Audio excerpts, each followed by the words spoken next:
evening. Here is the Fortune's Global News coming to you on Fortune's Television Kaduna. I am Fatima Hassan Baba. First, the headlines. Mark cautions Obi Atiku on 2027 presidential election. VCs set admission benchmark at 150 for varsities. And in sports, Musa to lead Kano, Pillars attack despite general manager rule. And on foreign scene, Taiwan kicks off military drills in face of China threats. These and more will come to you. Stand by. Interim National Chairman of the African Democratic Congress, Senator David Mark, in a statement on Tuesday, said the new coalition had no favored presidential candidate amid reports that former Vice President Atiku Abubakar, 2023 presidential candidate Peter Obi, former Minister of Transportation Rotimi Amechi, amongst others, were front-runners for the party's ticket for the 2027 election. In the statement released by his media team on Tuesday in Abuja, Mark emphasized that all party members were equal stakeholders.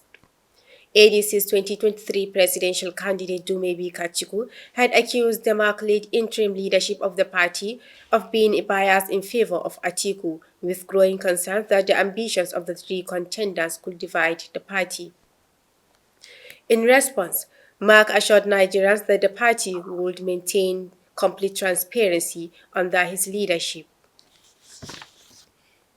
Heads of universities at the 2025 policy meeting, organized by the Joint Admissions and Matriculation Board, set their 2025 minimum admission benchmark for universities at 150 on Tuesday. This means that JAMB will permit no university in the country to admit any candidate who scores below 150 in the 2025 Unified Tertiary and Matriculation Examination. However, certain institutions like the University of Ibadan, Pan Atlantic University, and the University of Lagos, among others, set their benchmark at 200. However, the United States Department of State has announced its update to its non-immigrant visa policy for Nigerian citizens, according to a press release issued by the U.S. Embassy in Abuja on Tuesday. The most non-immigrant and non-diplomatic visas issued to citizens of Nigeria will be single-entry visas with a 3-month validity period. The new visa restrictions take immediate effect. However, the embassy clarified that those U.S. non-immigrant visas issued before July 8, 2025 will retain their status and validity.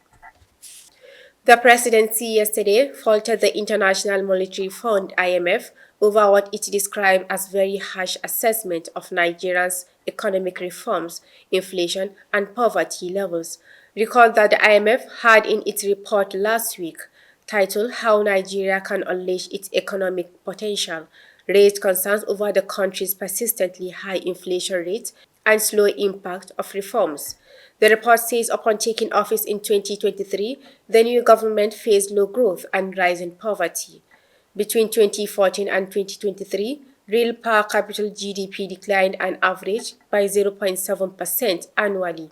In 2023, the poverty rate stood at 42%. Governor Ratta of Katsina State says bandits terrorizing the state live among residents.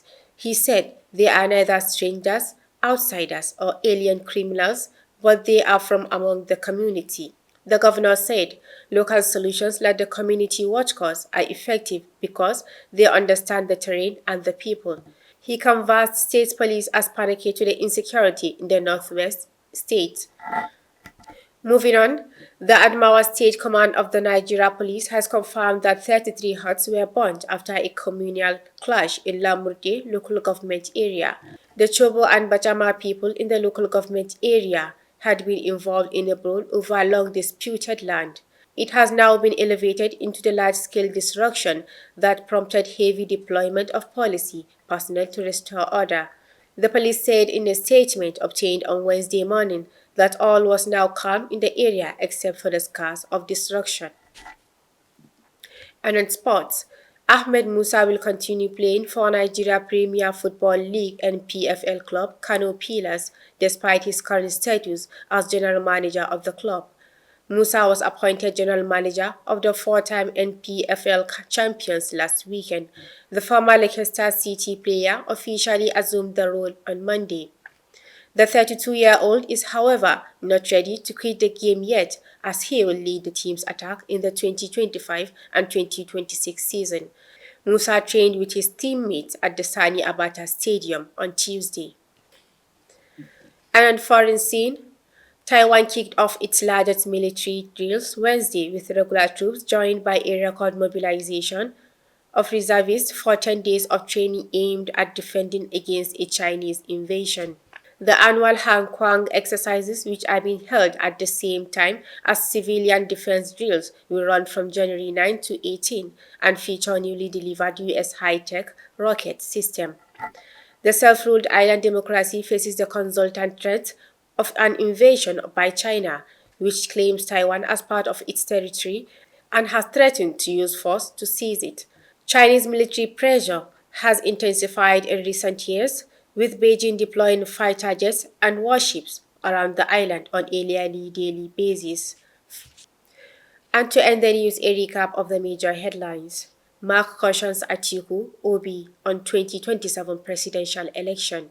VCs set admission benchmark at 150 per varsities. And on sports, Musa to lead Kano Pillars attack despite general manager role. And on foreign scene, Taiwan's kick-off military deals in face of China threats. On behalf of the news editor Balaribe Lawal Zaria, I am Fatima Hassan Baba, thanking you for investing your time.